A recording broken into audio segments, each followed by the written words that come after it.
Mwami Okero tugenda kwogera olwali Oluganda. Ojja kugezaako. Eno tuli ku Sanga Fish Farm ekulirwa Mwami Kiyaga Ali. Oli mukozi wano. Mugibalimirivu. Faamu etambula etya? Byennyanja ki bye mulunda? Catfish. Catfish eno tulaba ebidiba bingi wano.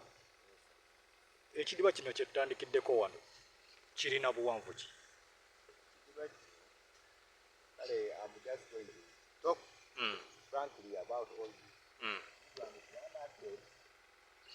100 by 75. Length is 100, dot is 75. So we have over 75 by 40, which is this one here, as you are seeing them. They are in line. As you see, all those from there up to that way, they are in one line, 175. Kusomooza ki okusinga okubeera mu kulunda ebyennyanja bino? Challenges which we normally get, but here we don't get it much because we are professional. But to other farm, other whatever code where we are working outside, the challenge is like 2 or 3. One is food. 1 is food. 2 is security. Because security have to be there seriously.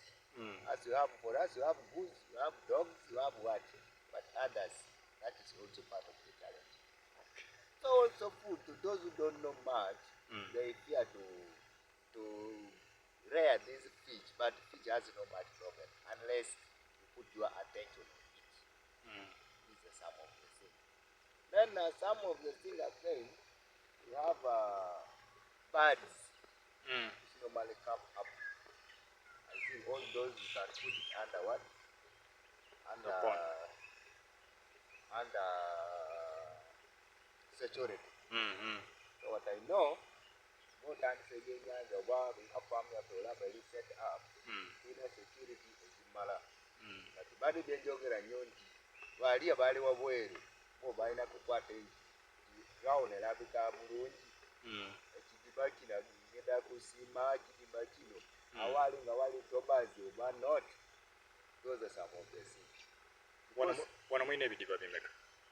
We have like more than 35. 35.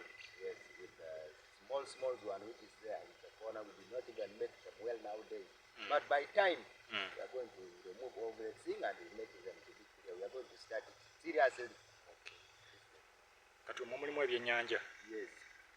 Omuntu wabiraba atya? We are going to give you the water. Okay. So here, we have those ones which have been, they call Kawanao in Buganda. Kawanao? Yes. But we have there which is well set, mixed. Because when you are making this catfish, you mix with a small tilapia. Oh. So tilapia normally produce eggs. Then catfish, they feed on. This is what we are going to show you here. Okay. Ampuliza naawe atugobera tulaba ku YouTube Kanoni Media Uganda tuli mu kulambula faamu eya Sanga Fish esangibwa mu bitundu eby'Ezirobwe batulaga engeri gye balundamu ebyennyanja ku faamu eno ey'Ezirobwe. Agala okubeera ng'olunda ebyennyanja ojja kubeera ng'okuba ku ssimu eya 0705 69 99 79 tujja kubeera nga tukuwa ebyennyanja ebirungi ddala. Kati bye bino All the dams, they have the outlets. They have their outlets from there up to here, from there coming down to here. So that one brings here, another that one brings there. So from there we get outlets there which is here. So at the pond, normally brought those ones up to that swamp. So bagezaako tunnyonnyola nti ku bidiba byonna biina ewayingira ne wafulumya era buli kimu kiyunga ku kinnaakyo okutuuka bwe bigenda ne biyiwa mu kitundu kiri ky'olengera eky'ekitoogo ekyo. Naye nga babeera bateekamu engeri y'akatimba ebyennyanja bino obutafulumamu. Kati twagala tulabe ku byennyanja byennyini emmale bagenda kubeera nga bazitulagako ate tusobole okubeera nga nazo tuzirabako nga zeekweka nnyo. Kati muno mulimu olwokola ki obayita kati bavaayo wansi obutuufu buli mulimu guba ne saayansi waagwo. Ziizo bali mu ziyita zijja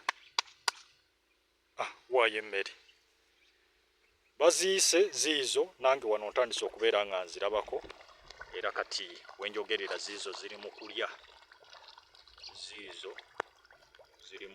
naye bw'otuukawo nno nga tozirabye oyinza okugamba kidiba kikalu zibeereyo wansi.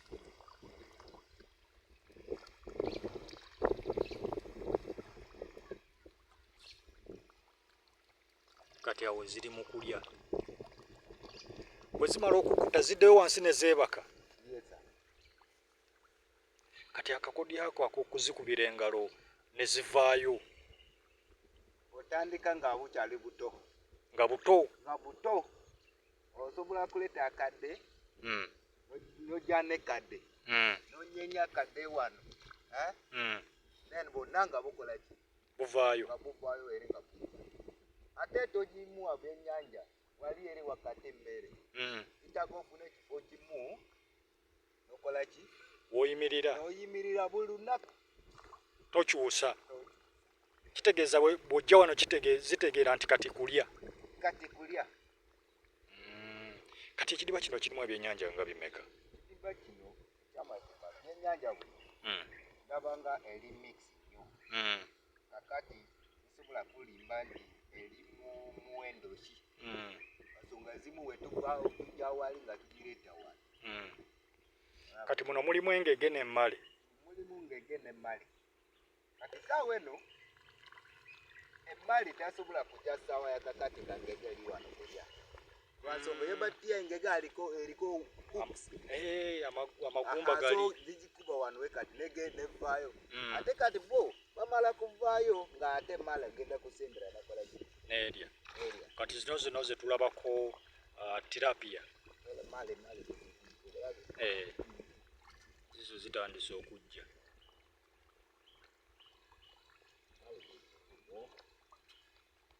Egiri mpitirivu koti saawa eno butya ki bino butya obo ziriko ki ziriko cooks.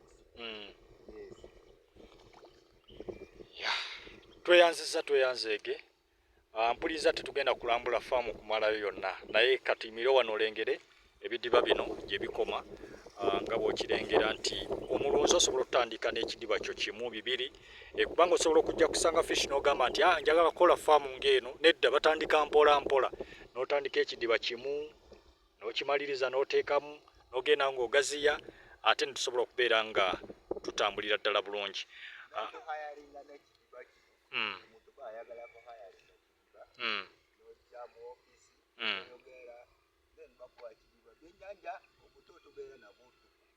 Mmere tuyina nyingi buli kimu wano elisitede tewali buzibu kyonna. Tumira ku bantu bo abantu bange batumira nnyo olwansonga ze bapita Opira Robert from West Nile Boys. Yogera lulimi lwo bajja kukulaba.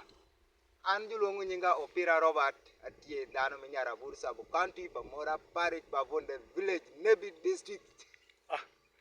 Yoyo Avanebi yali eno mu bitundu ebyeziro bwesanga tweyanza nnyo okubeera nga otulambuza ku faamu eno. Kati ate tugenda tusinkane mwami Kiyaga naye omulabeko nanyini faamu eno ajja kubeera nga tubuuzaako tusobole okubeera nga tutambulira ddala bulungi. Faamu nnungi eri mu kafo kalungi bw'ojjayo embeera esobola okubeera nga etambulira ddala bulungi mu mbeera bw'etyo. Ebyo ebidiba by'olengera biwanvu ate binene. Olwekyo jangu oyige engeri gye balundamu ebyennyanja, jangu oyige engeri gye bategeka mu faamu ey'ebyennyanja. Abadde atusiibudde naye ate nyinako ennengedde wano agenda katunnyonnyolamu. Ndaba akatimba baakasiba Owenebi akatimba kano kennengera ate kaaki zitya ensiri akatimba kano eriko byennyanja obuto bweziva merchant. gye twatandikidde. Yes. Then tuleta wano. Then wane malawo banga lwansonga tubeera nga tugisotinga. Tugradinga. Wano muki kino katimba bamuyita uppers. We call it uppers. Okay. Kitegeeza gwe alunda enkoko bwe bamala okwaluza enkoko togitwala butereevu mu nnyumba ey'enkoko enkulu olina kye bayita buluuda. Kati yeno buluuda ekkulizo kati ne muno mulimu nabo obukubira ngalo ne bujja tezinayiga mweziri nyina bwenengedde wali obusambasamba. Kati kino bakitegese tebunnagenda mu byennyanja. Kakati byennyanja buno we bituuka mu time tuteekemu mu